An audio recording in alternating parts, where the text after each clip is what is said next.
இப்ப பார்த்தீங்கன்னா, முன்னொரு காலத்துல ம்.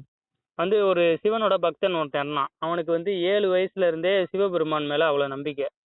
ம். பட்டையும் பக்தியுமா இருப்பான். ஆ. அவன் வந்து ஸ்கூல் டேஸ்லலாம் நல்ல நல்ல பையனா நல்லா தான் இருந்தான். ஆ. டேஸ்லயும் நல்லா தான் இருந்தான். ஆனா வந்து இந்த மத்த ஃப்ரெண்ட்ஸ் எல்லாம் இருப்பாங்க தெரியுமா? ஆமா. அவங்க என்ன பண்ணாய்ங்க, ம். வந்து பார்த்தீங்கன்னா, அந்த ஒரு மாரி அவன் ஒரு மாரி இருக்கான் அப்படிங்கிற மாரி பார்ப்பாங்கள்ல. தாழ் தாழ் ஓஹோ! ஒரு மாரி தாழ்த்தி இவன் இப்படிங்கிற ம். மாரி. ஆமாமா. இவங்கெல்லாம் சேர்ந்துக்கிட்டு ஜாலியா வைப் பண்றது, எல்லாம் பண்றது. இவன் பட்டையும் பக்தியுமா இருக்கனால, அதிகபட்சமா யாரும் அவனோட பழகுறதும் இல்ல, சேர்றதும் கிடையாது. ஆ, ஆ. இது எதுனாலன்னு தெரியல. இந்த மாரி அவன் பட்டைய போட்டுக்கிட்டு பக்தியா இருக்கனாலயா என்னன்னு தெரியல, இவனோட ஆ. சேர்றது கிடையாது யாரும். ஆ. இப்படி இருக்கிறப்ப, ம். ஒரு நாள் அவைங்க காலேஜ் ஃப்ரெண்ட்ஸ் வந்து 2 பேர் வந்து ம். 2 வண்டி வச்சிருக்காய்ங்க. ஆ. அவன கூட்டிக்கிட்டு ரெக்கார்ட் நோட் வாங்கலாம் போலான்னு போறாங்க. ஆ. அப்படி போறப்ப பார்த்தீங்கன்னா, மொத்தம் 2 வண்டியா, அதுல ஒருத்தன் ஒரு வண்டியில இவனும், அந்த சிவன் பக்தன் ஒருத்தன் இருக்கானே அந்த பையன். ஆமா. அவனும் ஒரு வண்டியில. மொத்தம் 3 பேரும் போறாங்க 2 வண்டியில. ஆ. போயி காலேஜ்லேருந்து ஒரு 4 கிலோமீட்டர் தள்ளி இருக்கு ஒரு ஸ்டேஷனரி ஷாப். ஆ. அங்க போய் நோட் புக் வாங்கிட்டாங்க. இந்த பையன் வாங்கிட்டான் சிவன் பக்தன். ஆ. இவன் வாங்கிட்டு வந்து வண்டி ஓரமா நின்னுகிட்டு இருக்கான். ம். அவங்க 2 பேரும் நோட் வாங்கிட்டு இருக்காய்ங்க.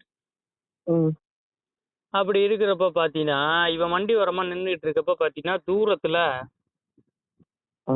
தூரத்துல பார்த்தீங்கன்னா, அந்த மக்கள்லாம் ஒரே கூட்டமா நிக்கிறாங்க. "என்னடா கூட்டம் அது?" அப்படின்னு ஒரு ம். அதிர்ச்சியா, ஆவலுடன் ஆ. அந்த சிவன் பக்தன் பார்க்குறான். ஆ. என்னடான்னு பார்த்தா, அதுக்குள்ளேருந்து ஒரு சித்தர் மாரி அப்படியே வர்றாரு அந்த கூட்டத்துக்குள்ளேருந்து. ஆ. எல்லாரும் என்னென்னமோ பேசுறாங்க, ஆசீர்வாதம் கேட்குறாங்க. அவரு யாரையுமே கண்டுக்க மாட்றாரு. ஏதோ புது ஆ. புது பாட்டிலு, என்னென்னமோ புதுசு புதுசான பொருட்கள்லாம் அவருக்கு குடுக்குறாங்க. ஆ. எதையுமே கண்டுக்க மாட்றாரு, எதையுமே வாங்கவும் மாட்றாரு. அந்த ஒரு பார்க்க ஆனா ஒரு சித்தர் மாரி இருக்காரு. ஆ. ஆ. இப்படி இருக்கப்ப பார்த்தீங்கன்னா, அவரு வந்து என்ன பண்றாருன்னா, இந்த பையன் வண்டி ஓரமா நின்னுகிட்டு இருக்கான். பார்க்குறான் ஆ. இந்த பையன். ஆ. இவ்வளோ மக்கள் இருக்காங்க, இவங்களுக்கே எதுவும் சொல்ல மாட்றாரே அப்படின்னு நெனச்சுக்கிட்டே இருக்கான். பட்டையும் பக்தியுமா, சிவன் மேல ஆ. அன்பா. ஆ.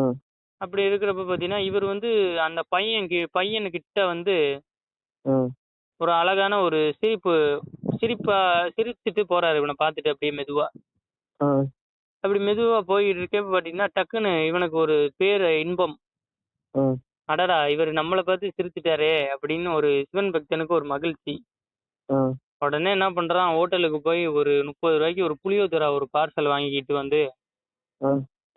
இந்த இவரு இருக்காரு தெரியுமா? இந்த சித்தரு. ஆமா. இவருக்கு வந்து குடுக்குறாரு. ஆ. குடுத்த உடனே இந்த சித்தர் என்ன பண்றாரு, உடனே கையில வாங்கிக்கிட்டு, ஆ. "ஈருயிர் பெற்று வாழ்வாய் ஈசன் மகனேன்னு" ஒரு வாக்கியத்த சொல்லிட்டு போறாரு. ஆ. இவனுக்கு ஒண்ணுமே புரியல. என்னடா சித்தர் என்னமோ புதுசா சொல்றாரேன்னு அவனுக்கு ஒண்ணும் புரியல. ஆ. சரி அப்படின்னு சொல்லிப்புட்டு, ம். அவிங்க 2 பேரும் வந்து சொல்றாய்ங்க. ஆ. இந்த மாரி "நீ வந்து தனியா காலேஜ் போடா ரெக்கார்ட் நோட்ட எடுத்துக்கிட்டு ஒரு வண்டி தர்றோம். அதுல எடுத்துட்டு போயிரு. ஆ. இன்னொன்னு வண்டியில நானும் என் ஃப்ரெண்டும் அவன் ஒரு புள்ளைய காதல் பண்றான். அந்த புள்ளைய பார்க்கறதுக்காண்டி வண்டியில போறோம்." ஆ. அப்படின்னு சொல்லிட்டு இந்த வண்டிய வந்து இந்த சிவன் பக்தன்ட்ட தனியா ஒப்படைச்சுட்டாய்ங்க. அவிங்க 2 பேரும் ஆ. அந்த வண்டிய எடுத்துக்கிட்டு கிளம்பிட்டாய்ங்க. ஆ. இவன் என்ன பண்றான், இந்த வண்டிய எடுத்துக்கிட்டு வேகமா போறான். ஆ. போயிட்டு ஒரு ரைட் கட் பண்ணலான்னு அவசரமா டக்குன்னு கட் பண்ணிட்டான். ஆ. கட் பண்ணிட்டு பார்த்தா தான் தெரியுது, அது கொஞ்சம் ஒரு பெரிய ரோடு மாரி. அத கட் பண்ணி நேரா போனா காலேஜு. ஒரு ரைட்ட போட்டு கட் பண்ணான். ஆ. கட் பண்ணிட்டு திரும்பி பார்த்தா, சரியான ஸ்பீடுல டூரிஸ்ட் பஸ் வருது. ஆ. 10 செகண்டு தான். ஆ. உய் பார்த்த பயத்துல ஓம் நமச்சிவாய ஈசனே காப்பாத்துன்னு சொல்லிட்டு கண்ண மூடிடுறான். ஆ. ஆனா அடிச்சிருந்துச்சுன்னா ஸ்பாட்லயே ஆளு இதாயிருப்பான். ஆ. என்னாச்சு, அப்படியே ஈசன் வந்து காப்பாத்துன்னு சொல்லி கண்ண மூடிடுறான். திடீர்னு பார்த்தா பறந்து போய் வண்டியோட அவனும் இவனும் அடிச்சு விழுவுறான். லைட்டா மண்டையில ஒரு அடி. ஆ. ஆ. எந்திரிச்சு பார்க்குறான். என்னாச்சுன்னு எந்திரிச்சு பார்த்தா பக்கத்துல பெரிய காளை மாடு ஒண்ணு நிக்குது. ஆ. ஆ. அத பார்த்துட்டு பக்கத்துல உள்ள எல்லாரும் ஓடியாந்து, "என்னப்பா ஆ. தம்பி, இப்படி ஆ. இவ்ளோ கேர்லெஸ்ஸா போய் ரோட கிராஸ் பண்ணிட்டு இருக்க? ஆ. உன்னைய இந்த காளை மாடு தான் வண்டியோட சேர்த்து முட்டி வீசி காப்பாத்துனுச்சு." ஆ. ஆ. அப்படின்னு சொல்றான். ஆ. சொன்ன உடனே அவனுக்கு ரொம்ப பெரு மகிழ்ச்சியா இருந்துச்சு. ஆ. ஆ. இந்த மாரி நமக்கு வந்து இந்த மாரி சிவபெருமான் காப்பாத்திட்டாருன்னு சிவனுக்கு நன்றி சொல்லிட்டு ரொம்ப மகிழ்ச்சியா இருந்தான். ஆ. அப்படி இருந்துகிட்டு இருக்கப்ப பாத்தீங்கன்னா ஆ, அந்த டூரிஸ்ட் பஸ்ஸுக்கு ரொம்ப ரொம்ப தூரம் அவனை அடிச்சாலும் சரி அடிக்காட்டியும் சரி ரொம்ப தூரம் போய் தான் நிற்கும். ஆ, நின்றுட்டு அங்கேருந்து எடுத்து வந்து திட்டுறாரு, தம்பி கவனமா வர மாட்டியா, இந்நேரம் அந்த மாடு மட்டும் தானே நீ அப்பயோ இதாயிருப்ப தம்பி அப்படிங்கிறாரு. ஆ, ஆ, அப்படி இருக்கிறப்ப பாத்தீங்கன்னா அந்த மாதிரி நடக்குதா. ஆ, அப்படி வந்து சிவனை நம்பிட்டு அவன் வீட்டுக்கு போயிடுறான். ஆ, ஆ, வீட்டுக்கு போனதுக்கு அப்புறம் பாத்தீங்கன்னா ம், ஒரு நாள் காலேஜ் ஓரமா சாப்பிட்டுட்டு நின்றுகிட்டு இருக்கான். ஆ, நின்றுட்டு இருக்கிறப்ப பாத்தீங்கன்னா ஆ, வேகமா வந்து பாத்தீங்கன்னா ஆ, இது இருக்கு தெரியுமா, அது பேர் என்ன, அவரை ஆ, நோக்கி அந்த பையன் சிவன் பக்தனை நோக்கி அந்த சித்தர் வர்றாரு. ஆ, வந்துட்டு இந்த மாதிரி சொல்றாரு. ஆ, சித்தர் என்ன சொல்றாருன்னா ம், வந்து அன்னைக்கு சொன்ன உயிர் பெற்று ஆ, வாழ்வாய் ஈசன் மகனேன்னு சொல்லிட்டு ஆ, அவர் ஒரு ருத்ராட்ச கொட்டை மாதிரி ஒன்று வச்சிருக்காரு, ருத்ராட்சம். ஆ, அந்த ருத்ராட்சத்தை அவன் ஒன்று கையில கொடுக்குறாரு. ஆ, இதை போட்டுக்கோ அப்படின்னு சொல்லிட்டு அவரும் வேகமா போயிடுறாரு. ஆ, இவன் என்ன பண்றான்னா அந்த ருத்ராட்சத்தை எடுத்து கழுத்துல மாட்டிக்கிறான். ஆ, அப்படி அவன் கழுத்துல மாட்டிக்கிட்டதுக்கு அப்புறம் பாத்தீங்கன்னா மாட்டிக்கிட்டான். ஆ, அதுக்கப்புறம் எப்பயும் போல நாட்கள் மெதுவா நவுந்து ஓடுது. ஆ, அப்புறம் பாத்தீங்கன்னா அவங்க மாமா பையன் வீட்டுக்கு போறான். ஆ, எதுக்கு அவன் மாமா பையன் வீட்டுக்கு போறான்னா அவங்க ஏதோ ஒரு ஃபெஸ்டிவல் மாதிரி இருக்கு. சரி, அந்த ஃபெஸ்டிவல் மாதிரி இருக்கனால அவங்க மாமா பையன் வீட்டுக்கு அவன் போறான். ஆ, சரி நம்ம மாமா பையனோட வந்து இதுக்கு போவோம், கோயில் திருவிழா அந்த மாதிரின்னு சொல்லிட்டு ம், அவங்க மாமா ஏதோ ஒரு சில்லறை ஜாமான்லாம் வாங்கணும்னு சொல்றாரு. ம், சரின்னு சொல்லிட்டு ஒரு காட்டு வழியா போறாங்க. ம், அப்படி போறப்ப அவன் ஜாமான் வாங்கணும்னு பாக்குறப்ப பார்த்தா அவன் மாப்பிள்ளை சொல்றான், அந்த மாமா பையன் ம், அந்த சிவன் பக்தன் கிட்ட. அவனும் அவனுக்கு ம், மச்சான் மாதிரி தான். ம், சரி, இந்த மாதிரி நம்ம தனியா போனோம்னா கொஞ்சம் ஆபத்து மாப்பிள்ளை, அந்த 3 கிலோமீட்டர் இந்த காட்டு வழி பாதையில அப்படின்னு ம், சிவன் பக்தன் நினைக்கிறான். ம், மாமா பையன் நம்மளை பயமுறுத்துறான் போல இருக்கு அப்படின்னு நினைச்சுக்கிட்டு, ம், அதெல்லாம் ஒன்றும் இல்லை மாப்பிள்ளை, நீ வண்டி எடுத்து போகலாம் அப்படின்னு சொல்லிட்டு போறாங்க. ம், 1 கிலோமீட்டர் போறப்பே தான் தெரியுது, பயங்கரமான அடர்வன காடு மாதிரி, பொத்தை அடிப்பாத மாதிரி பயங்கரமா இருக்கு, பேய் படம் எடுக்கிற ம், இடம் மாதிரி. ம், அப்புறம் தான் அவனுக்கு புரிஞ்சிச்சு, மாப்பிள்ளை உண்மையை தான் சொல்லியிருக்கான் போல இருக்கு அப்படி. ம், போய்கிட்டே இருக்கிறாங்க, பார்த்தா தூரத்துல ஒரு நொங்கு மரம் ஒன்று உயரமா ஒசத்தியா நிக்குது. ம், அந்த மரத்துல இருந்து பாத்தீங்கன்னா ம், பாத்தீங்கன்னா வந்து ஒரு ஒரு டக்குன்னு அவன் வண்டி ஓட்டிட்டு இருக்கான் மாப்பிள்ளை தெரியுமா.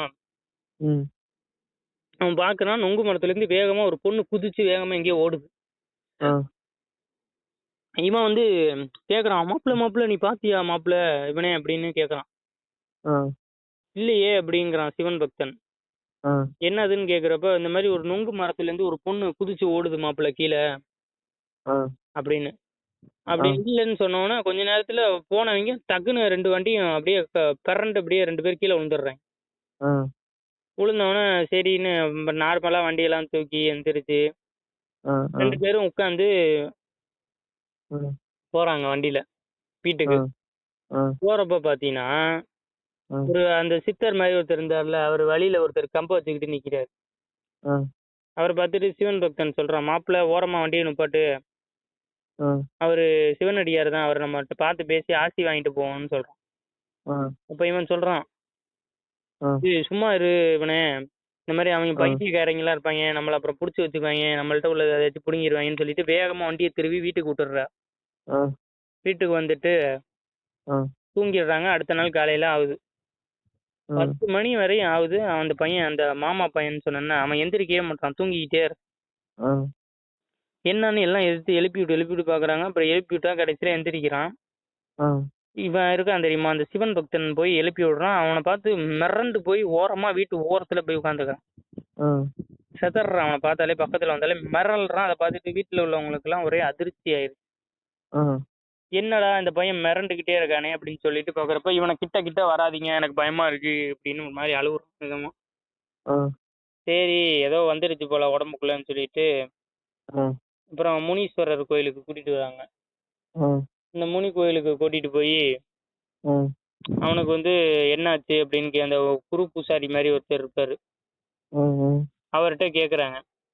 ஆ, அவர்கிட்ட கேக்குறப்ப பாத்தீங்கன்னா ஆ, டக்குன்னு அவரு மந்திரம்லாம் சொல்றப்ப டக்குன்னு அவனுக்குள்ள அந்த பேய் வந்துருச்சு. ம் அந்த பேய் பேரு காவியா. ம் அது காதல் பண்ணுச்சாம் வீட்டுல யாரையோ ஒரு பையனை. ம் ஆனா அவங்க வீட்டுல ஒத்துக்கலையாம். அதனால மன வலி தாங்காம அந்த புள்ள வந்து அந்த காட்டுக்குள்ள அந்த நொங்கு மரத்துல தூக்கு போட்டு இறந்துடுச்சான். ம் இப்ப ஏன் அந்த புள்ள தூக்கு போட்டு இறந்தனால இப்ப அந்த புள்ள சொல்லுது இந்த அவன் உடம்புக்குள்ள இருந்துக்கிட்டு, ம் இந்த மாதிரி நான் வந்து இங்கதான் இருந்தேன் இந்த மரத்துல. ம் இப்ப வந்து இந்த வழியில யாராச்சும் வந்தா புடிச்சிடலாம்னு நினைச்சேன். ம் இப்ப இங்க 2 பேர் வந்தாங்க. ம் இப்ப இங்க எல்லாம் இந்த 2வதா ஒருத்தன் இருக்கானே அந்த சிவன் பக்தனு, ஆமா. அவனை புடிச்சு அமிக்கிடலாம் அவனுக்குள்ளதான் போலான்னு போனேன். ம் ஆனா என்னால அவனை நெருங்கவே முடியல. ஏதோ ஒரு ம் கேடயம் மாதிரி அவனை பாதுகாக்குது ம் அப்படின்னு சொல்லி அவன் கழுத்துக்கிட்டே கையை காட்டுது நீட்டி நீட்டி. ம் என்னடான்னு பார்த்தா இது ஒரு ருத்ராஜம். ம் அதான் நான் இந்த பையனை பிடிச்சி அமுக்கிட்டேன் அப்படின்னு சொல்லுது அசால்ட்டா. ம் ம் அப்புறம் புரிஞ்சுக்கிட்டு இந்த பேயை ஓட்டுறதுக்கு ஒரே ஒரு வழிதான் இருக்கு. அந்த பையன் ருத்ராட்சத்தை கழட்டி கொடுத்தானா இந்த பையன் கையில வச்சோம்னா ஓடிரும் அவனை விட்டு அப்படிங்குது. ம் உடனே அவனை சிவன் பக்தனாச்சுல, ம் ஓம் நமச்சிவாயன்னு சொல்லிட்டு சிவனை நம்பிட்டு அவன் கழுத்துல உள்ள ருத்ராட்சத்தை கழட்டி கொடுக்குறான். ம் கழுத்துல உள்ள ருத்ராட்சத்தை கழட்டி கொடுத்து அந்த பேய் பிடிச்ச பையனோட கையில வைக்கிறான். ம் வச்ச உடனே அந்த பேய் ம் சுவீங்கன்னு ஒரு மாதிரி மயக்கப்பட்டு விழுந்து அந்த பேய் அவனை விட்டு போயிடுது அப்பயே. ம் அப்புறம் சாமியெல்லாம் வணங்கிட்டு எல்லாம் வீட்டுக்கு போயிட்டாங்க. அப்பையிலேருந்து எந்த பிரச்சனையுமே வரல. ம் எப்படி இந்த கதை நல்லா இருக்கா? அது சரி, லைக் பண்ணுங்க, ஷேர் பண்ணுங்க, சப்ஸ்கிரைப் பண்ணுங்க. அது